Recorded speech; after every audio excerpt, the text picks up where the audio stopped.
Halo sobat semua dimanapun berada, semoga kabar kalian baik-baik saja. Amin. Sebelum ke pembahasan, seperti biasa mau mengucapkan terima kasih banyak atas dukungan kalian semua, sehingga channel ini dapat terus berkarya. Terlebih lagi buat yang telah ikut serta berdonasi, semoga rizkinya semakin dilancarkan. Amin. Karena sudah kepanjangan langsung saja ke intinya, yuk, selamat menyaksikan. Semoga terhibur. Sementara itu, Lu Zhou mengulurkan tangannya. Sebuah pusaran terbentuk saat ia mendorong telapak tangannya ke depan. Segel besar keberanian. Segala sesuatunya tampak tak kenal takut sejauh mata memandang. Ia bersinar dengan cahaya keemasan saat melesat ke arah Ji Yuanchang.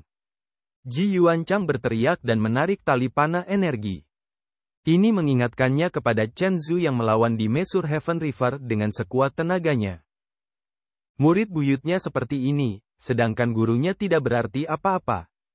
Dia akan tumbuh lebih kuat jika dia bertemu lawan yang kuat dan membunuh dewa jika dia bertemu dewa. Bam, bam, bam, bam. Beberapa anak panah energi mengenai segel telapak tangan. Anak panah itu hanya menciptakan riak-riak kecil. Anak panah itu tak mampu menghentikan segel telapak tangan yang terbang ke arah mereka. Segel palem melesat melewati dua kereta terbang itu. Mendesis. Mendesis. Sepertiga dari kereta terbang itu dicukur oleh segel besar keberanian. Puluhan murid yang tidak bisa terbang terjatuh dari kereta terbang. Ratapan bergema di langit. Segel besar keberanian melesat melewati kereta terbang dan terus menuju Ji Yuanchang. Saat Ji Yuanchang menyadari ada sesuatu yang tidak beres, dia langsung terbang menjauh dengan sekuat tenaga. Segel agung keberanian itu seakan punya mata sendiri. Ia bergerak secepat kilat. Bam! Itu mengejutkan Ji Yuanchang. Dia hancur menjadi abu. Keadaan di sekitarnya sunyi senyap. Para pengikut 7 sekte besar telah kehilangan kemampuan untuk berpikir dan bernapas. Keyakinan Feng Qinghe yang akhirnya diperolehnya kembali terguncang lagi. Adegan ini. Apakah kamu panik? Ini adalah kartu serangan mematikan. Lu Zhou bahkan tidak repot-repot menghitung biayanya. Dia harus membunuh elit yang menyergapnya dengan satu serangan, berapapun biayanya. Lu Zhou terus bergerak maju. Tatapan Feng Qinghe dingin, tetapi hatinya bergetar. Kulit kepalanya mati rasa. Pada titik ini, ia tak punya pilihan lain selain bersiap. Ia hanya bisa memerintahkan, prajurit kamikaze, serang. Para penggarap yang menjaga 7 kereta terbang itu menyerbu seperti lalat. Menguasai. Tuan Paviliun. Pada saat ini, hanya Duan Museng dan Little Yuan, yang tersisa di Paviliun Langit Jahat. Satu-satunya hal yang dapat dilakukan Leng Luo sekarang adalah berlari.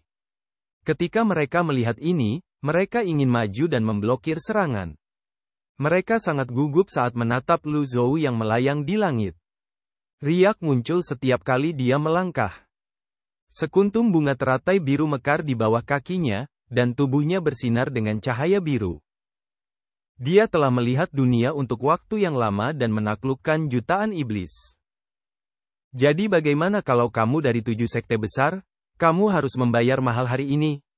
Di masa lalu, para ahli Naschen Divinity bahkan tidak akan memandang seorang kultivator alam Divine Court yang basis kultivasinya berada di alam Dao Transforming. Ada pepatah di dunia kultivasi, mereka yang berada di bawah tahap keilahian primordial semuanya adalah semut. Para kultivator yang belum melangkah ke alam jiwa primordial pada akhirnya tidak berarti apa-apa. Namun, terlepas dari ranah para kultivator, itu adalah hasil dari yang kuat meremehkan yang lemah. Seorang kultivator ranah pengadilan ilahi meremehkan seorang kultivator laut Brahman, seorang kultivator dewa baru meremehkan seorang kultivator ranah pengadilan ilahi, seorang kultivator 5 daun meremehkan seorang kultivator 4 daun. Namun, tidak ada seorang pun dari Paviliun Langit Jahat atau 7 sekte besar yang berani meremehkan penjahat tua Ji yang hanya berada di alam pengadilan ilahi. Bahkan ketika banyak elit terus mencoba merasakan basis kultivasinya dalam upaya untuk mengetahui apakah basis kultivasinya telah menurun atau tidak, kesimpulan yang mereka dapatkan adalah bahwa ia berada di alam pengadilan ilahi. Lu Zhou menatap para kultivator yang menyerbu ke arahnya dengan ekspresi acuh tak acuh. Teratai biru di bawah kakinya mengembang. Bayangan teratai biru muncul beberapa ratus meter darinya. Lalu, bunga teratai biru pun mekar. Seperti gelombang energi yang dahsyat, ia mengalir ke segala arah. Oleh karena itu, ketika seseorang memperoleh kebijaksanaan pemusnahan, ia mampu berdiam dalam samadhi dan muncul di mana-mana, seperti cahaya dan bayangan, muncul di mana-mana, namun dalam samadhi, ia diam dan tidak bergerak. Teratai biru pun mekar. Semua pembudidaya yang terbang di depannya terpental mundur. Para anggota paviliun langit jahat membelalakkan mata mereka saat melihat ini. Tidak peduli berapa kali sang master paviliun bergerak, metode Lu Zhou akan selalu menyegarkan pikiran mereka. Hua Wudao, Duan Museng, Zhao Yue, dan Little Yuaner tampaknya menyaksikan pemandangan yang familiar. Ketika Lu Zhou sedang berkultivasi secara tertutup di ruang rahasia, mereka mencoba menerobos masuk. Satu-satunya perbedaan adalah area efeknya berkali-kali lipat lebih kuat dari sebelumnya. Teratai biru raksasa itu membawa kekuatan yang dapat meruntuhkan gunung dan membalikkan lautan saat ia menyerbu ke segala arah. Bang bang bang bang. Para pengikut 7 sekte utama memuntahkan darah pada saat yang sama. Ketujuh kereta terbang itu langsung tersapu ombak. Mereka berderit dan jatuh ke tanah. Para anggota paviliun langit jahat akhirnya menyadari bahwa kekuatan ini tampaknya tidak membedakan antara kawan dan lawan. Mundur. Leng Luo adalah yang paling berpengalaman di antara mereka. Dia segera mengingatkan semua orang. Semua orang terbang kembali ke zona aman dan menyaksikan pertempuran dari atas. Keahlian macam apa ini? Hua Wudao bergumam pada dirinya sendiri. Aku tidak tahu, jawab Leng Luo. Entahlah, jawab Zhu Honggong. Aduh, adik kecil, kenapa kau mencubitku?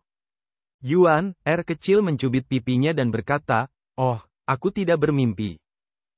Lu Zhou menggunakan sisa kekuatan luar biasa dari tulisan surgawi. Pemberitahuan prestasi terus terngiang di telinganya. Sangat disayangkan bahwa setiap kultivator pengadilan ilahi hanya bisa memperoleh 10 poin pahala. Tidak ada hadiah bagi mereka yang berada di bawah body tempering. Namun, jumlah mereka banyak, dan beberapa tetua alam kesengsaraan dewa baru lahir juga terpengaruh. Hampir 70% kultivator dari 7 sekte besar tersungkur oleh kemampuan tulisan surgawi yang kuat ini. Jumlah total korban mendekati 50%. Lu Zhou terus melayang di udara sambil menatap yang lain.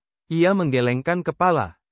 Dia tidak terlalu puas dengan kinerja kemampuan ilahi penulisan surgawi ini. Ini karena, selain yang terluka, dia hanya membunuh 30% dari mereka. Hal ini juga disebabkan oleh terlalu sedikitnya kekuatan luar biasa yang tersisa. Sebenarnya, hanya tersisa sedikit lebih dari 10% kekuatan luar biasa. Akan sulit baginya untuk langsung membunuh Naschen Divinity Tribulation Eminence yang sedikit lebih kuat. Dia menyapu pandangannya ke arah para penggarap dari 7 sekte besar. Agak lemah, tapi pertunjukannya bagus. Tidak masalah asalkan terlihat bagus. Sisanya tidak penting.